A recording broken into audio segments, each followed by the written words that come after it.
Louvado seja o nome do Senhor. Eu gostaria que você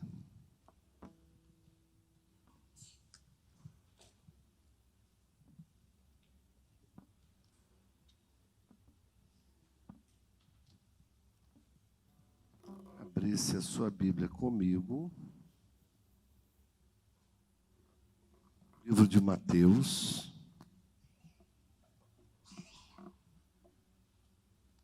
Mateus capítulo 27, do verso 45 em diante.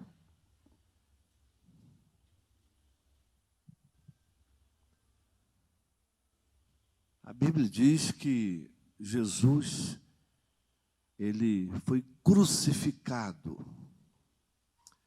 Mas eu quero fazer você entender que se de Deus, o Pai, não houvesse a permissividade dele para que Jesus fosse crucificado, os romanos não crucificariam Jesus. Os judeus, principalmente os herodianos e os escribas saduceus, os principais da lei, vem cá, irmãozinho, querido, não teria crucificado Jesus sem a permissividade de Deus.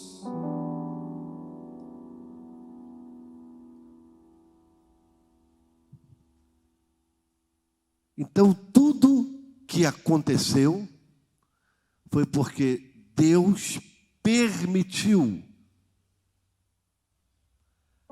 A morte de Jesus estava no plano de resgate da humanidade.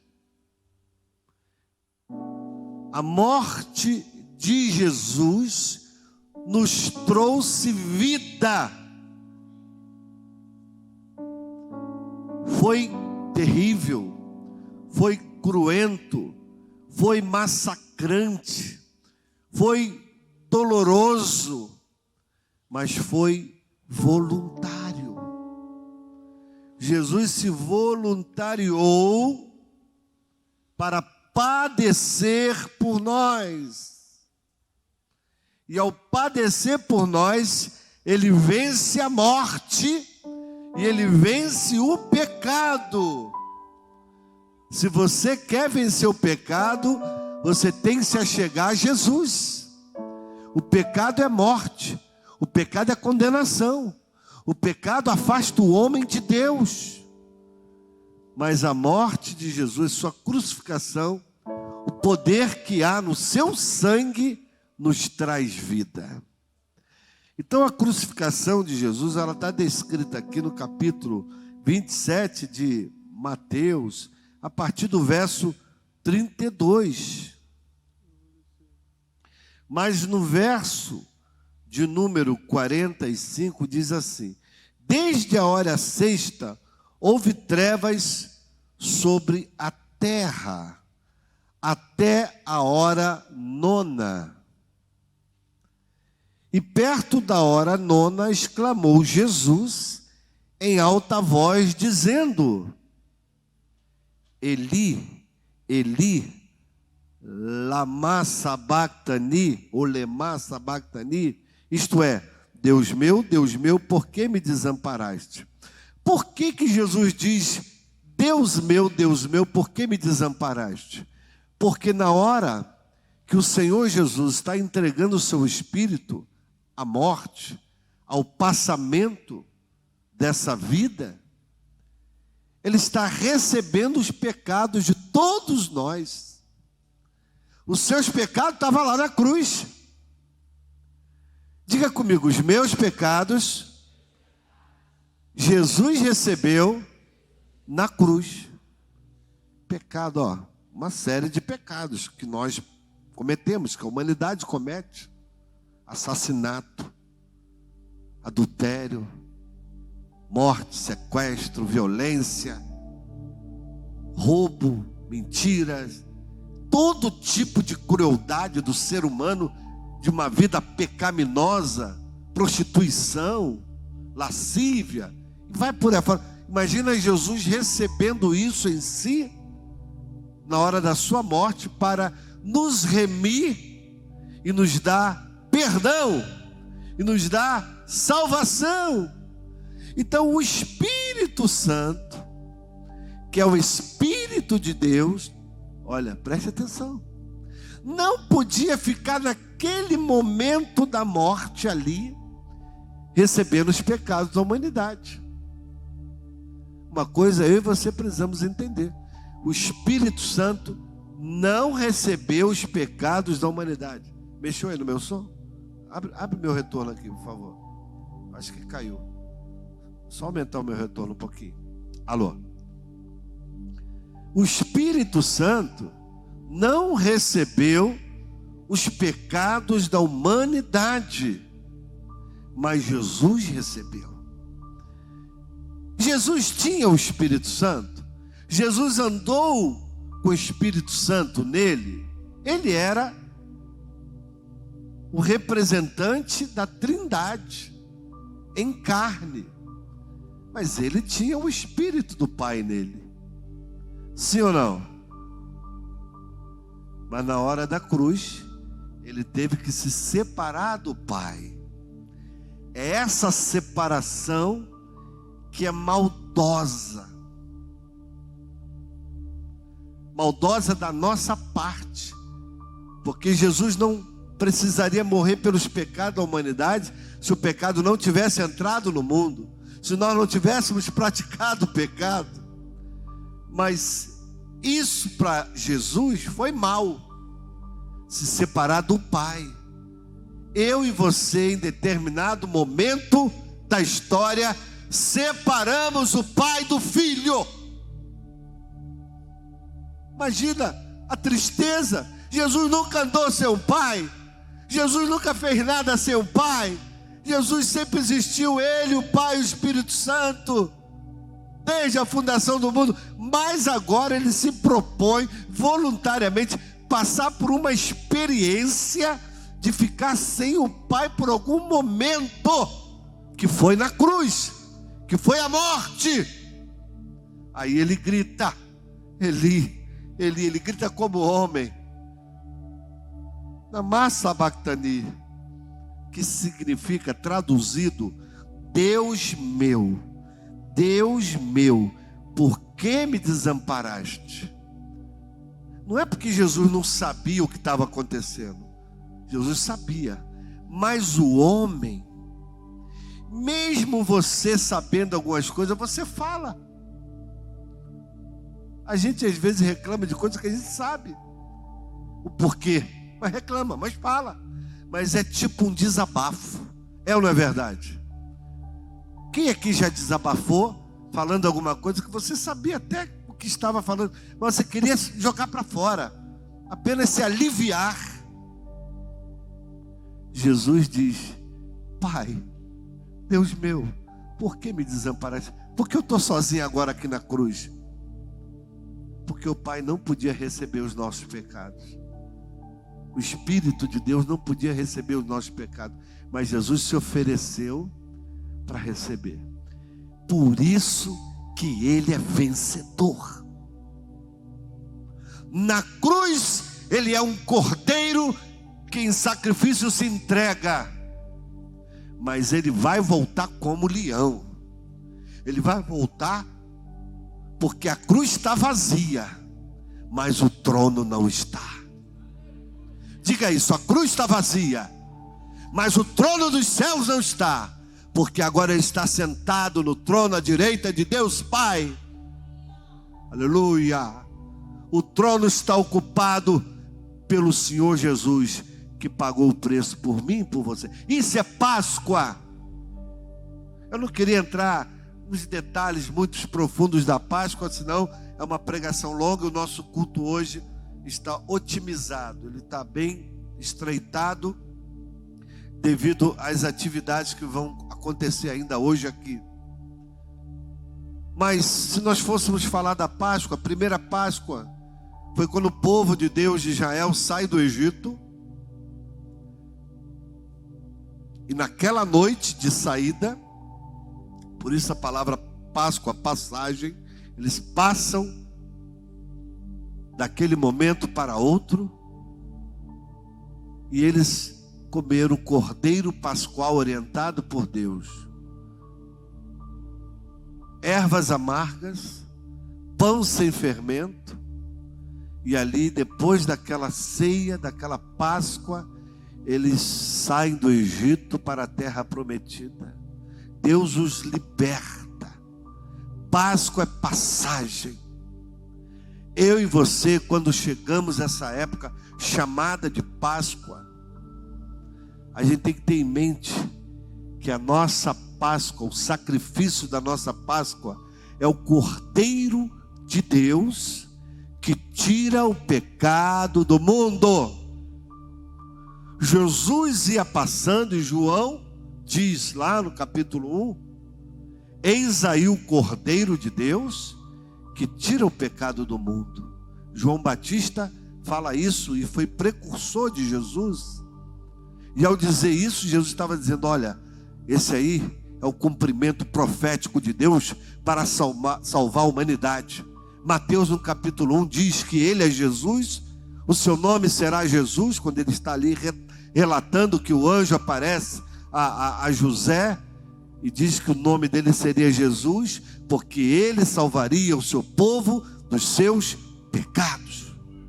O homem só está resolvido com Deus quando ele entrega a vida a Cristo. O homem só está resolvido com Deus quando ele passa a ser um cristão de verdade, seguidor de Cristo. A sua alma é salva, é lavada, redimida, os seus pecados são perdoados e Deus o recebe e o prepara para o porvir, e o prepara para a eternidade, ou para a vinda de Jesus, buscar o seu povo em glória. Aleluia. Mateus 27, 47. E alguns dos que ali estavam ouvindo isso diziam, ele chama por Eli. Mas o versículo anterior diz que houve trevas sobre toda a terra. Alguns estudiosos falam que foi apenas um eclipse solar. A lua ficou na frente do sol. Quem já ouviu falar em eclipse solar? Escureceu tudo. Que tenha sido isso. Mas é muita coincidência na hora de Jesus morrer, escurecer tudo. Por que escurecer tudo? Por que trevas sobre a face da terra? As trevas mostram e lembram a consequência do pecado do homem. Porque quando o homem peca, ele está nas trevas. Ele não está na luz. Então, profeticamente ali, estava dizendo, o mundo está em trevas. Mas a Bíblia diz que Jesus é a luz do mundo. E Jesus morre para ser luz para toda a humanidade. E não haver mais trevas na sua vida. Não haver mais trevas no seu viver. E você andar na luz. Porque quem anda na luz tem o perdão dos seus pecados. A sua vida é transformada. Mas se a gente continuar olhando no versículo 46 que nós já lemos, fala que Jesus ali, ao gritar ele se entrega como sacrifício. E era normal todo sacerdote sacrificar um cordeiro para perdão dos pecados do povo. E Jesus, ao mesmo tempo que ele é cordeiro, ele também é um sacerdote. Que ele é o sacerdote segundo a ordem de Melquisedeque. Então Jesus se entregou como sacrifício na hora certa. Que hora era? A hora nona. Na Bíblia, a hora nona é mais ou menos o horário de 3 horas da tarde, que era o horário da oração. Havia-se o costume do povo de, a hora nona, eles irem orar no templo. eles ali se entregar em oração diante do Pai. E Jesus, na hora nona, ele está ali na cruz. E assim, 47, alguns do que ali estavam ouvindo isso, disse: ele chama por Eli. E logo um deles, correndo, tomou uma esponja e bebedou de vinho, pondo-a numa cana, davam-lhe a beber. E os outros, porém, diziam: deixa, vejam se Elias vem livrá-lo. Eles zombavam. Na verdade, era o diabo na boca daqueles soldados. Será que Eli vai vir salvá-lo? Ele está clamando por Deus, mas Deus o abandonou. E Deus não tem poder para salvá-lo. Será que não tem? Poder Deus tem. Mas a morte estava programada. Estava no programa de Deus. Verso 50. E Jesus, chamando outra vez com grande voz, entregou o Espírito. Agora, que coisa. Leiam aí, ó. Verso 51. E eis que o véu do templo se rasgou em dois. Se liga aí, produção. O véu do templo. O véu do templo se rasgou em dois, de alto a baixo. Mas por que de alto a baixo e não de baixo para cima? Porque foi o próprio Deus que o rasgou. A morte de Jesus fez com que o véu se rasgasse. Que véu? O véu do templo. Que templo? O templo de Salomão? Não. O templo que foi restaurado pelo próprio Herodes. Porque naquele tempo ali que eles estavam, era o templo restaurado de Herodes. Que Herodes permitiu, ajudou. E havia uma cortina, segundo os estudiosos. Olhe para essa cena. Essa cortina, alguns chegavam a dizer que tinha 18 metros de altura. E era impossível rasgar essas cortinas, o homem chegar e rasgar. Porque era de um material muito forte. Não tinha como. E coincidentemente, na hora que Jesus morre, esse véu se rasga, o céu se transforma em trevas. Está acontecendo alguns sinais aqui, que eu preciso observar, que a Bíblia relata. Esse véu rasgar significa que entre o santuário e o santo dos santos, o caminho agora é livre. Porque antes, só o sacerdote entrava dentro do santo dos santos, onde tinha arca, para adorar uma vez por ano por você. Você gostaria que alguém entrasse no Santos dos Santos para adorar por você? Sim ou não? Eu é que quero entregar a minha adoração. Sabe quem é que nos proporcionou isso? Jesus. Jesus nos proporcionou nós entregarmos nossa adoração ao Pai. Nós irmos espiritualmente no Santo dos Santos. O véu abre um caminho entre o homem e Deus. Não há mais separação. O que separa foi rasgado, porque o poder da morte de Jesus faz com que o véu se rasgue, e eu agora tenho acesso à presença de Deus. Você tem acesso à presença de Deus. Meu irmão, isso é muito lindo. Eu só tenho acesso à presença de Deus porque o véu se rasgou. E o véu se rasgou porque Jesus é a nossa Páscoa. Ele se entregou por nós. Ele morreu por nós. E agora eu posso ir a Deus. Eu posso ir a Deus. Você pode ir a Deus. Deus, tem misericórdia de mim. Me ajuda, Deus. Agora você pode orar, você pode clamar, você pode chorar, você pode falar com o Pai. O Espírito Santo agora se derrama sobre a tua vida. Tudo foi obra da cruz. Glória a Deus. Glória a Deus. Outra coisa que acontece. Primeiro, eu falei que foi que houve trevas sobre a terra. Segundo Jesus, é um sacrifício na hora nona, quando ele ali clama, Eli, Eli, sabactani, Deus meu, por que me abandonaste? E agora o véu é rasgado. E esse véu que se rasgou, diz para nós que não existe mais separação. Eu não estou mais separado de Deus. Você não está mais separado de Deus se você não quiser. Eu quero que Deus cuide de mim. Então entrega a tua vida a Jesus. Anda com Jesus. Vive para Jesus. Porque o sacrifício dele, a morte dele, nos trouxe essa possibilidade. Nós estamos debaixo das possibilidades que Deus nos proporciona com a morte de Cristo. Quarto, aconteceu outro sinal naquele dia. No versículo 51, a parte B.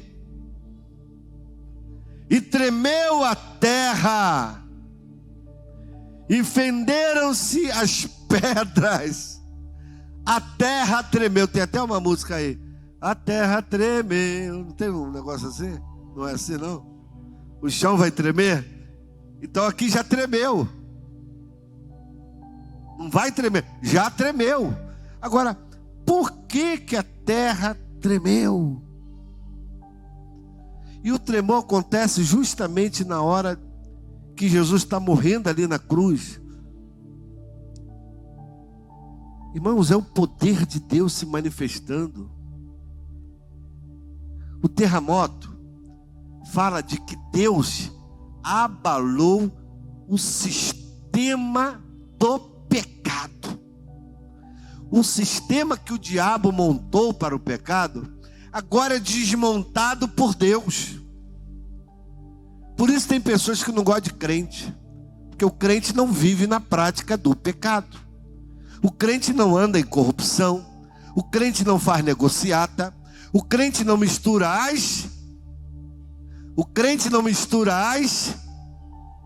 quem sabe? Fala alto. Não ouvi. De novo, o crente não mistura Ih, só uma irmã que está falando ali. De novo, o crente não mistura as tintas. O crente não mistura as tintas. Ou seja, a gente não mistura as coisas. A gente não faz o toma lá da cá para poder se dar bem. A gente faz o que é certo. O crente anda corretamente, em retidão. É promessa de Deus. Salmo 84, verso 10 e 11. Se eu andar corretamente, Deus me abençoará. Está lá no Salmo 84, 10 e 11. Coloca aí, produção, para nós. Então eu não negocio, eu não ando no pecado. Então, quando a terra é abalada, Jesus está desmontando o esquema do pecado, o esquema de Satanás. Porque quando eu entrego a minha vida a Ele, veio um para Deus. Esse agora vai andar em santidade. Esse agora vai abençoar as pessoas. Esse agora não rouba mais. Esse agora não mata mais. Esse agora não se prostitui. Jesus abalou o sistema do pecado. É isso que aquele terremoto queria dizer. E chamando a atenção de tudo. Veja lá, Salmo 84, 10. Porque vale mais um dia nos teus atos do que em outra parte mil. Habitar na tenda do ímpio. Verso 11.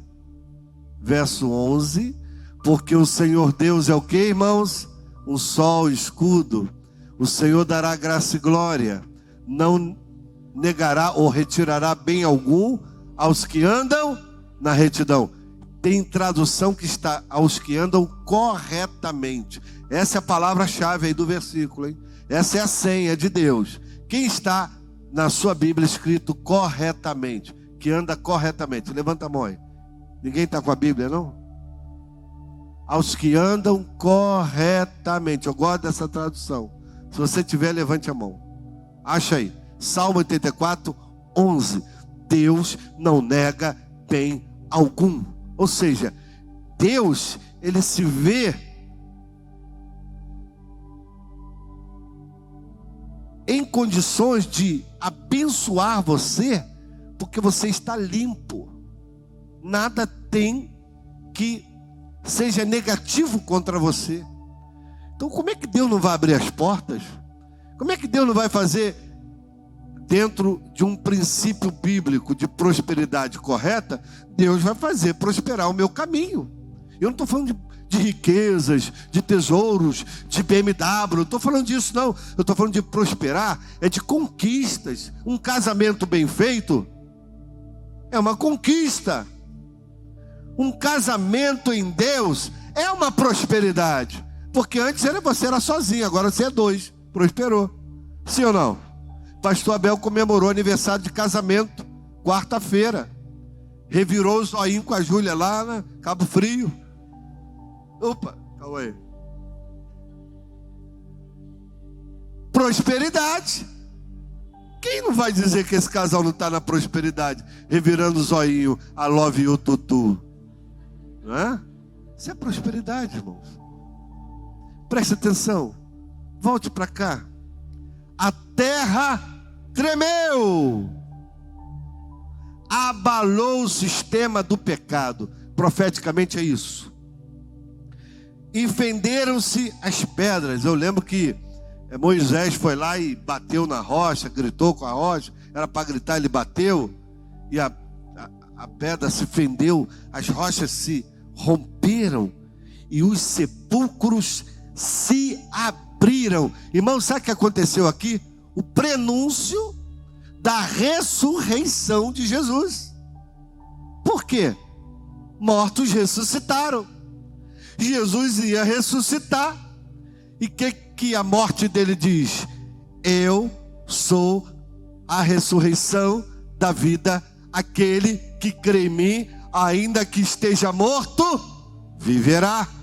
Então foram vistos em Jerusalém muitos mortos que eles conheciam, que eram conhecidos. Fala aí de uma pessoa conhecida. Ah, fulano é muito conhecido aqui no bairro. Ele ressuscitou. Para provar que a morte de Jesus ia haver ressurreição. E houve. Isso aí eram sinais de que não estava morrendo qualquer um. E sabe quem é que está vendo isso? O povo. Sabe quem está vendo isso? O centurião. Sabe quem está vendo isso? Os soldados que crucificaram Jesus debaixo de um comando do centurião. Isso mexe com eles. Eles olham para o céu, tudo escuro, trevas. Ele olha para o lado, vendeu-se a rocha, terremoto. Alguém grita, olha, o véu lá do templo está rasgado. Está acontecendo alguma coisa aí em Jerusalém. Era o Filho de Deus se entregando por mim, por você, morrendo no meu lugar, abrindo a porta do céu para nós entrarmos. Aleluia, glória a Deus. Então essa ressurreição aqui fala de que a ressurreição revela o poder de Jesus, de tirar do túmulo alguém. Eu não duvido. E vai ser assim. Os mortos ressuscitarão e serão levados para os céus quando Jesus vier buscar a sua igreja.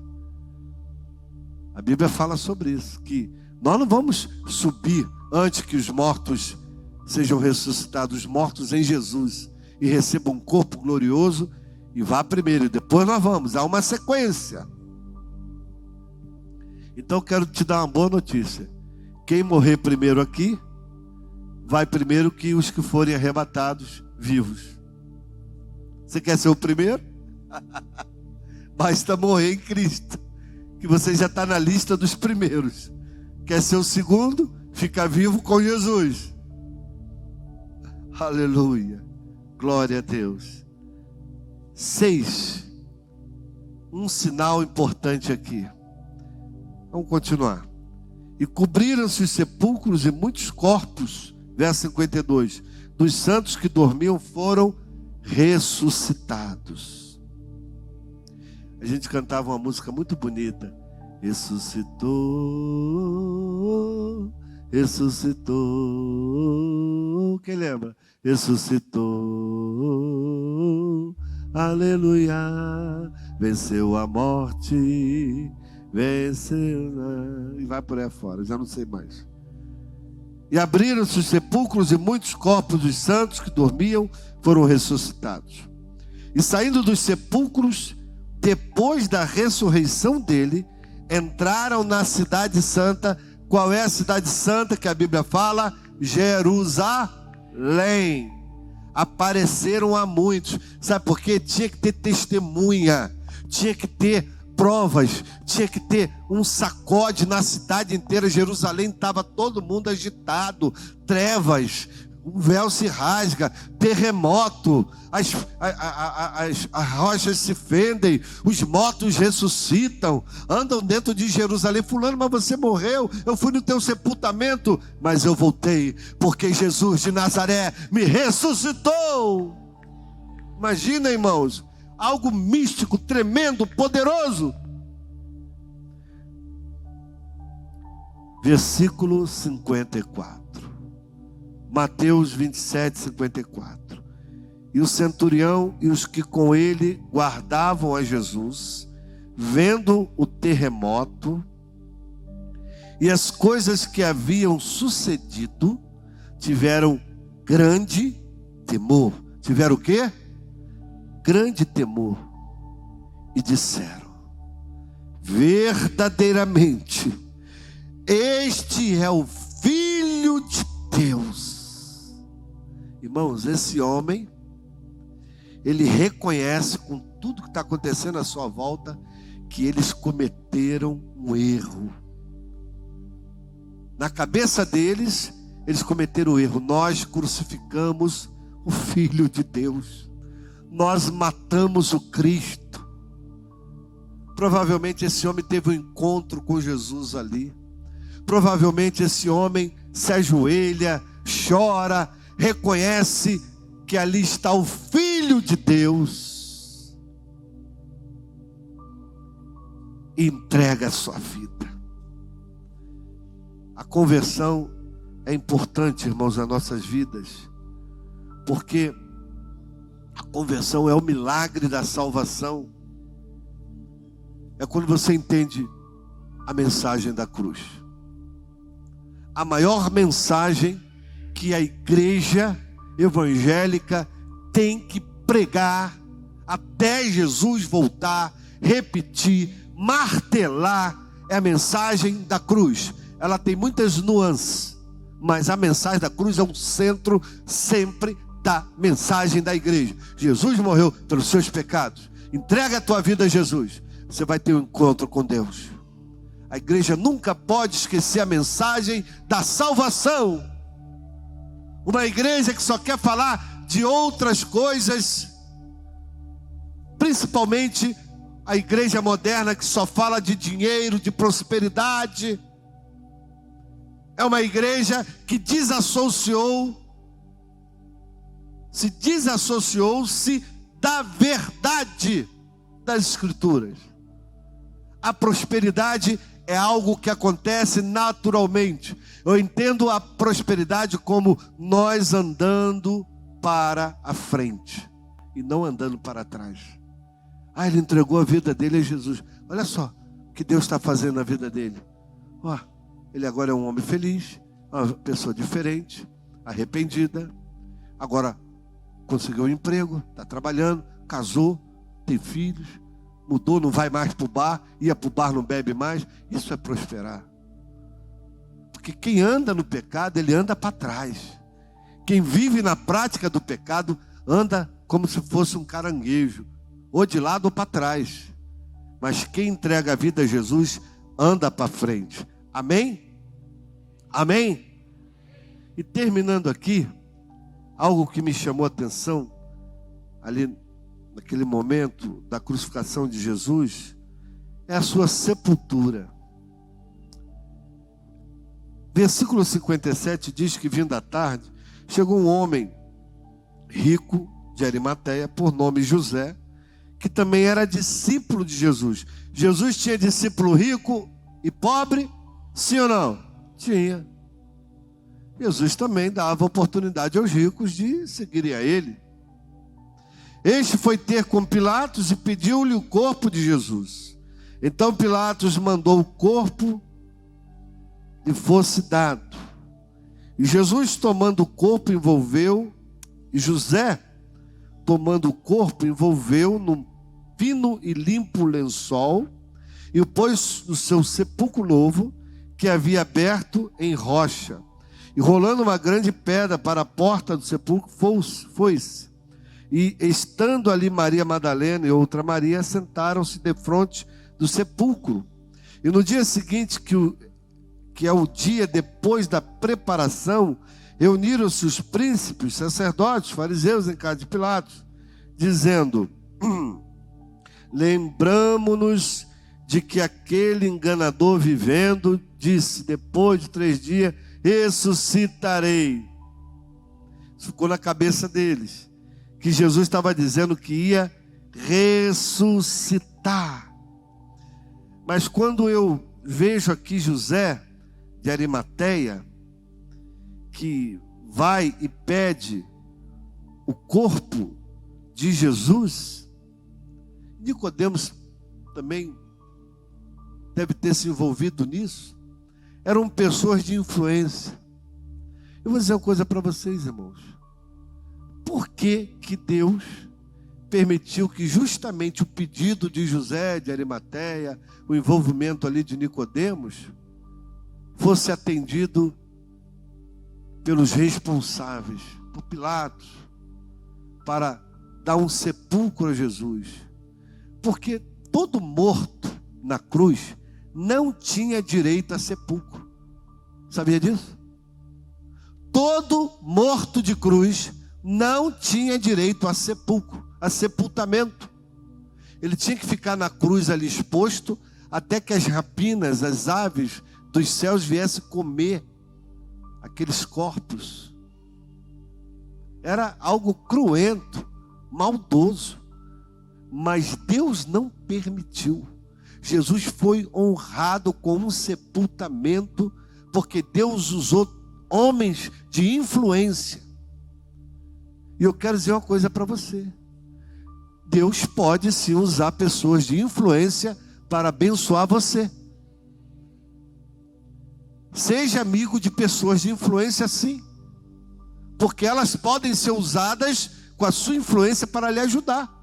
Porque se não houvesse a influência desses homens, Jesus ficaria ali na cruz exposto até as rapinas, as aves virem beliscar o seu corpo. Mas ele é levado e sepultado com dignidade. Mas a Bíblia diz também que ao terceiro dia ele ressuscitou. Produção, Jesus ressuscitou. Ele está vivo. A morte, o sepulcro, nada pôde conter Jesus, porque Deus o levanta dos mortos. E aí começa aquela história de que as mulheres foram ao sepulcro ver Jesus e não encontraram Jesus. E ali aparece um anjo e diz: olha, ele ressuscitou.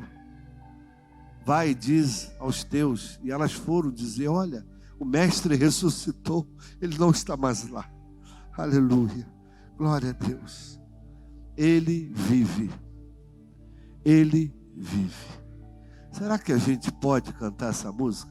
Porque ele vive, posso crer no amanhã? Será que a gente consegue tocar aí, os músicos, essa canção? Porque ele vive, posso crer no amanhã. Glória a Deus. Feche a sua Bíblia. Eu quero que você cante sentado para você refletir a profundidade do que nós falamos aqui. Glória a Deus.